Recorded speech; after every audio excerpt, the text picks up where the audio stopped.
जिले के शहपुरा में भारतीय किसान संघ के बैनर तले किसानों की अनिश्चितकालीन हड़ताल तीसरे दिन भी लगातार जारी रही।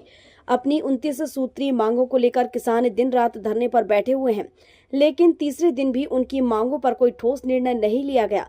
किसानों का कहना है कि अब तक शासन प्रशासन की ओर से केवल आश्वासन मिले हैं, जबकि जमीनी स्तर पर कोई ठोस पहल या लिखित आदेश सामने नहीं आया है। किसानों के अनुसार सड़क, बिजली, पेयजल, सिंचाई व्यवस्था, नहरों में हुए भ्रष्टाचार की जांच, दोषी अधिकारियों पर कार्रवाई और रेलवे लाइन निर्माण जैसी बुनियादी मांगें लंबे समय से लंबित हैं। इन्हीं मांगों को लेकर किसान मजबूरी में अनिश्चितकालीन हड़ताल पर बैठे हैं, लेकिन 3 दिन बीत जाने के बावजूद शासन प्रशासन ने गंभीरता नहीं दिखाई।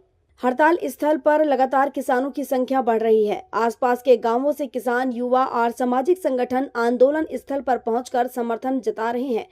किसानों का कहना है कि पहले भी कई बार ज्ञापन सौंपे गए हैं, अधिकारियों और जनप्रतिनिधियों से मुलाकात की गई, लेकिन हर बार उनकी समस्याओं को नजरअंदाज किया गया। इसी कारण अब वे केवल लिखित आश्वासन और ठोस कार्रवाई से कम पर आंदोलन खत्म करने को तैयार नहीं है।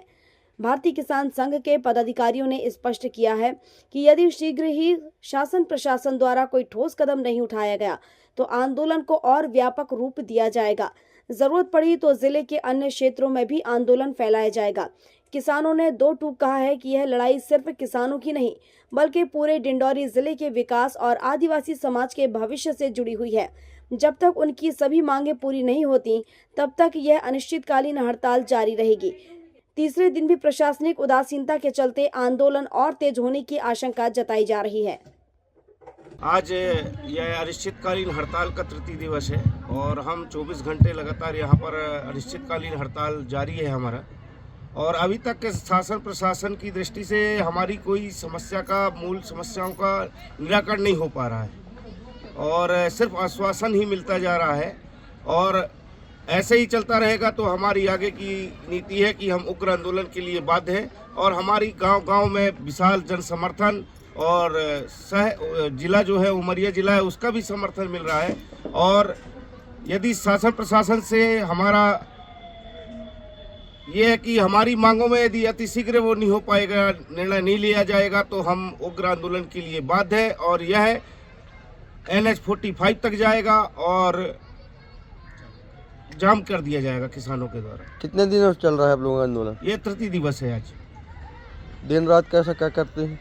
24 घंटा है यहाँ पर हम बैठे हैं सभी किसान भाई है। मातृशक्तियाँ भी कल रात्रि मातृशक्तियों का भी सहयोग है और किसानों का भरपूर सहयोग मिल रहा है अपनी मांगों के लिए। जब तक मांगें पूरी नहीं होंगी तो हम यहीं पर डेरा डालो घेरा डालो वाला हमारा नियम है। जैसा कि आज अनिश्चितकालीन हड़ताल का तीसरा दिन है और यहाँ पर शासन प्रशासन के द्वारा कोई ठोस कदम नहीं उठाया जा रहा है। किसानों की जो समस्याएं हैं वो शासन प्रशासन कहीं ना कहीं एकदम हल्के में ले रहा है। जैसा कि आप देख पा रहे हैं, इतने कड़ाके की ठंड पड़ रही है। रात में 10 बजे के बाद 8 डिग्री 9 डिग्री तक टेम्परेचर जा रहा है। उसमें हमारे 70 से 80, 95, 90 हर उम्र के हमारे जो किसान हैं वो यहाँ पे अनिश्चितकालीन हड़ताल में बैठे हैं। जैसा कि आप देख रहे हैं, यहाँ पे कुछ जो हमारे किसान हैं उनका स्वास्थ्य भी धीरे धीरे बिगड़ता जा रहा है। तो इन सब का भी हम ध्यान रख रहे हैं और शासन प्रशासन कोई ध्यान नहीं रख रहा है। तो आने वाले समय में अगर शासन प्रशासन इन चीज़ों पर ध्यान नहीं देगा तो हम बाध्य होंगे कि हम NH 45 जाम करेंगे, जिसकी संपूर्ण जिम्मेदारी शासन प्रशासन व संबंधित विभाग की होगी, क्योंकि हमारे पास इतना समय नहीं है कि हम आके यहाँ बार बार बैठें और शासन प्रशासन को अवगत कराएं। डिंडौरी से राजेंद्र तंतवाई की रिपोर्ट।